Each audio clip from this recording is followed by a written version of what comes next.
Graça e paz, olá, você que me ouve por esse vídeo. Eu quero poder falar com você sobre a palavra de Deus nesse cenário que envolve o mundo, nosso município, nosso estado, Brasil.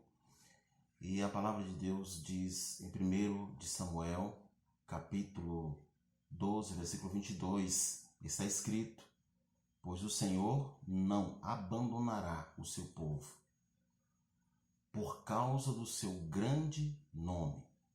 Então, o nome de Deus é um nome a ser zelado por Ele mesmo. Na antiguidade, se observa que existia um cuidado, um zelo pelo nome. E o nome de Deus, ele é sustentado no seu próprio caráter.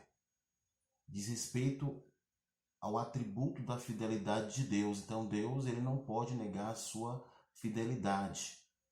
E isso nos faz estar resguardado de que Deus, por sua própria índole, ele jamais abandonará o seu povo. Então preste atenção, Deus não vai abandonar você. Deus está cuidando de você. Deus está cuidando daqueles que buscam a Ele. Agora, nós precisamos avaliar esse momento em que nós estamos vivendo. Nós temos uma causa e um efeito. Nós temos uma pandemia e temos o efeito, e um desses efeitos diz respeito à economia, e nós precisamos considerar esse ponto. Tem uma história que diz respeito eu li um livro, diz respeito a dois homenzinhos que viviam em um labirinto, e o seu modo de sustento era o queijo. Então eles viviam procurando o queijo para o seu próprio sustento. Eles tinham uma forma nômade de viver. E naquela caminhada, um dia desses, eles encontram um lugar que o livro chama de posto, e ali tinha uma grande quantidade de queijo, e eles imaginaram que aquele queijo seria suficiente para toda a sua vida, e eles de fato ali se acomodaram, se estabilizaram, porque não tinha mais a necessidade de viver aqui e acolá, buscando o pão de cada dia. Mas o tempo passou. Depois de muito tempo, aconteceu que no dia em que eles acordaram, perceberam que não tinha mais o queijo. Estarrecidos, perplexos, sem acreditar, ficaram ali por algum tempo, enquanto um deles resolveu seguir na sua forma antiga de vida, o outro não conseguiu se mover do lugar. E aquele que saiu, ele na sua caminhada conseguiu encontrar um queijo aqui, outro acolá, até que em um determinado momento ele encontrou um queijo que era um outro poço de queijo muito maior do que aquele que eles achavam que era o queijo que daria para viver a vida toda, sem precisar estar naquele estilo de vida de buscar a cada dia o seu pão. Só que a respeito do seu amigo que ficou para trás, não podemos dar uma informação sobre qual foi a sua situação. Imaginamos o pior. Existem situações em que nós precisamos rever a nossa vida, existem situações em que nós precisamos recomeçar. Aqui a palavra seria resiliência, você buscar uma adaptação a uma mudança. Nós estamos no momento de entendermos que precisamos reconhecer que estamos diante de um cenário que exigirá de nós uma grande mudança. Eu quero aconselhar você sobre uma mudança que precisa ser imediata à sua vida. Você perceber a mudança econômica que vai cair no colo de todos nós. Nós precisamos, então, a partir do que nós temos como orçamento, que é o que você recebe, o que sai, considerar aquela conta que é fixa, desprezando todo tipo de despesa que você pode conter, que você pode viver sem ela, que não é essencial para a sua vida. A segunda coisa que nós temos que considerar nesse cenário diz respeito a algo que a Bíblia fala sobre esse termo, discernimento. Nós precisamos discernir as muitas vozes que estão aparecendo nesse momento de turbulência. É a voz do egoísmo, é a voz do desespero, é a voz da angústia, é a voz da politicagem, é a voz do desmerecimento, é a voz de coisas que afundam, de coisas que afunilam as pessoas ao abismo que tem como causa a pandemia. Eu não estou querendo que você coloque uma venda, uma faixa nos seus olhos. Eu só quero que os seus ouvidos estejam atentos para aquilo que vai somar a sua vida, que vai te ajudar a sair desse terrível abismo, desse momento de dificuldade que não é só você que está enfrentando, porque não é o fim. Nós temos que ver que não é o fim. Nós temos que ver nesse momento e discernirmos que existem outras vozes, e essas outras vozes, elas precisam ser acatadas em nossa vida. Que são vozes que afirmam a vida, são vozes que afirmam a esperança, são vozes que apontam um caminho, são vozes que apontam uma direção, são vozes que apontam um alvo. E nós não podemos perder o alvo, nós não podemos perder o rumo da nossa vida. E a palavra de Deus, ela fala sobre uma árvore que é uma figura que Deus está usando para dizer a nós que aqueles que são como árvores, no que diz respeito à sua resistência, no que diz respeito aos frutos, tem como base o fato de que uma árvore resistente, ela está plantada em um ribeiro. É o que diz o abeiro, a margem de um ribeiro, de um rio. É o que diz o Salmo 1. No Salmo 1 nós encontramos um modelo que é uma garantia de resistência. Se nós temos um problema tão abrangente, nós precisamos ter uma resistência. E essa resistência, ela só será possível se você estiver com uma árvore verdosa e frondosa que produz os seus frutos. Então, a respeito dessa árvore, existe uma condição para que você seja essa árvore. Essa condição é a condição de você estar no Senhor, porque o Senhor é o rio, você é a árvore. Todos nós conhecemos qual é o cenário naquele tempo em que não há chuvas. Existem muitas árvores e quando você está lá no campo, você vai observar que somente aquelas árvores que estão à beira do riacho, à beira do rio, à beira de um lugar onde tem uma passagem de água, é que permanece frondosa, é que permanece verde e que na estação própria dará os seus frutos. Assim é a nossa vida agora. Quem se apegar a Deus, quem buscar o Senhor, quem corrigir a sua vida, vai continuar resistente, vai resistir a esse momento de seca, a esse momento obscuro em que não há uma luz clara. Não há luz clara a partir da perspectiva social. Mas eu estou aqui para te orientar e para te dizer que Jesus é uma luz. E ele não somente será uma luz para a sua vida, mas se nós buscarmos, essa luz poderá se estender a toda a comunidade. Existe uma história muito linda de um sapinho que ele iria fazer uma disputa. E a disputa era subir a um monte muito alto. Então tinha outros sapões e disseram a ele, você não vai conseguir, você não vai conseguir. Mas ele foi lá. E aconteceu que o sapinho venceu aquela disputa. E quando ele retorna, todo mundo ali querendo falar com ele, aplaudindo. Foi um momento assim de glória. E começaram a dizer para ele qual foi a motivação. Qual foi a motivação que o levou a romper um obstáculo tão grande quanto era aquele. E ele dizia, fala de novo. E eles começaram a entender que aquele sapinho não podia ouvir. que aquele sapinho era surdo. E exatamente isso que você tem que fazer com seus ouvidos. Existem muitas coisas que estão sendo colocadas nas mídias sociais. E nós precisamos reter aquilo que fará bem, que vai nutrir a nossa alma. Aquilo que vai fazer bem para a nossa perspectiva de vida.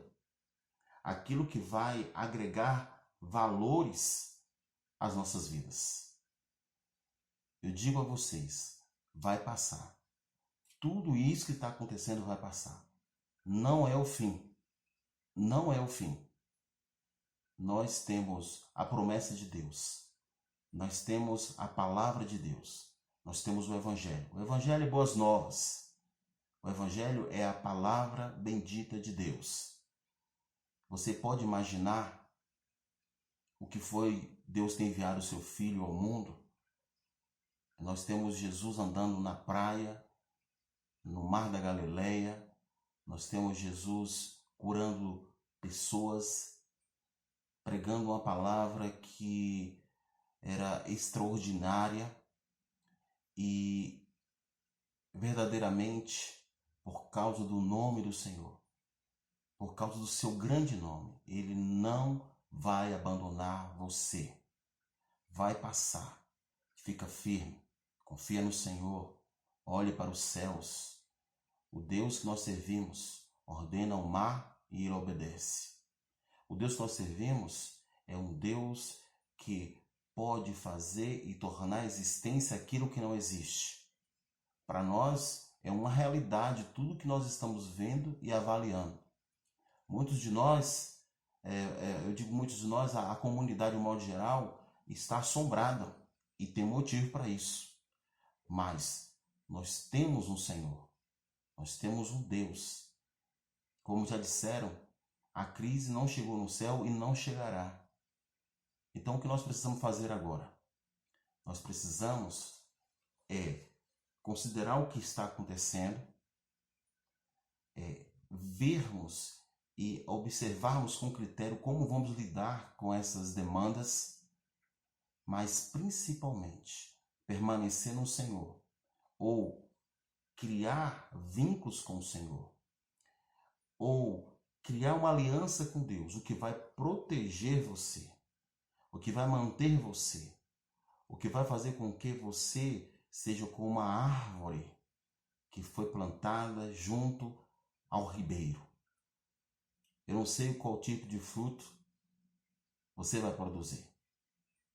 Se será uma cereja, se será um melão, ou qualquer uma dessas frutas que nós não conseguimos resistir. Mas o fato é que, em meio a essa grande seca, você será verdoso. E diz a palavra que no tempo certo, na estação certa, virá os frutos. Então, minha oração é que Deus possa abrir os seus olhos, que Deus possa abrir seu entendimento, para que você possa assegurar-se de que Deus, por seu nome, não vai abandonar você nem a sua causa. Deus está interessado, irmãos, em dar ao mundo uma grande resposta. Eu tenho certeza que se os governos, se as autoridades, além de todas as medidas que estão sendo tomadas, conduzissem a partir de suas próprias vidas a Deus em oração e clamasse pelo Deus vivo, Deus honraria essas orações.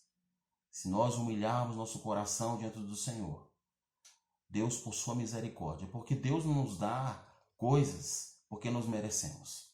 Deus nos abençoa porque Ele é misericordioso, porque Ele é extraordinariamente maravilhoso e bom.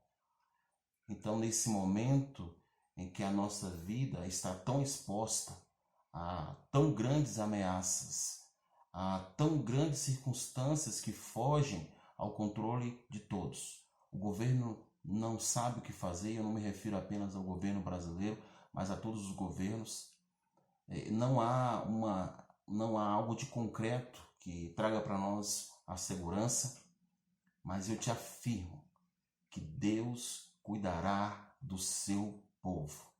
E nós vamos cantar nós vamos adorar o nome do Senhor.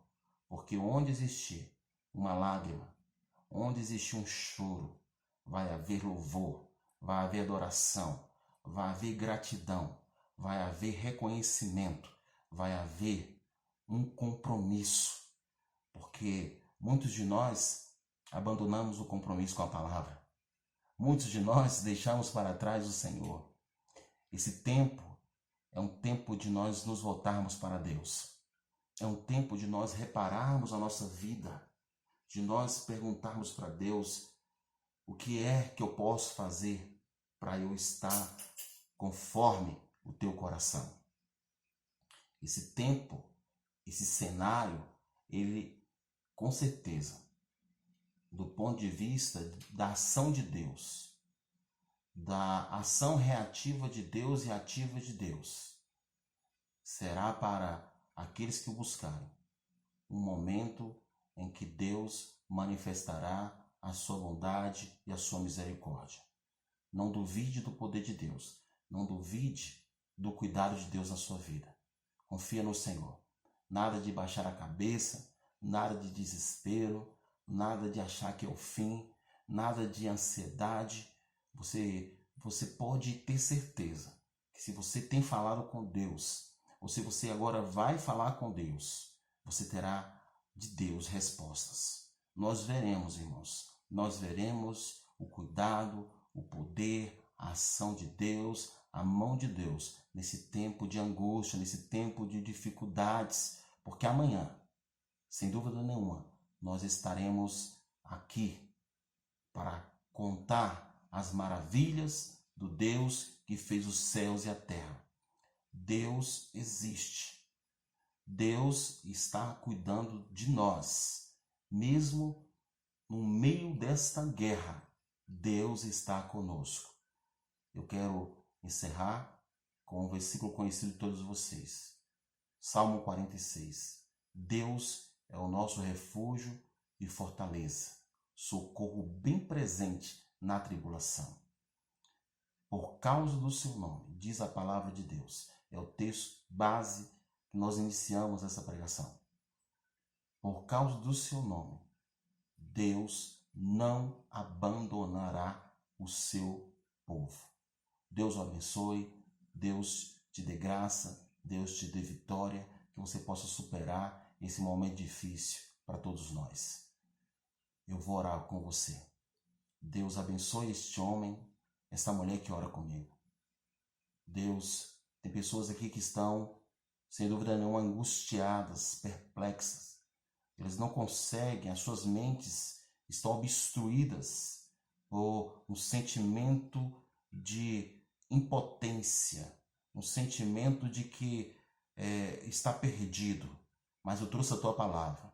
Eu peço que a tua palavra possa abraçar o coração dessa pessoa que ora comigo, para que o desespero saia, para que o medo saia, para que o Senhor seja o provedor da vida dessa pessoa. Em o nome de Jesus, em nome do teu Filho que morreu na cruz, eu quero abençoar essa pessoa. Seja abençoado. Sinta na tua vida o poder de Deus, a graça e a unção. Em o nome de Jesus. Amém. Deus te abençoe. Fique na paz.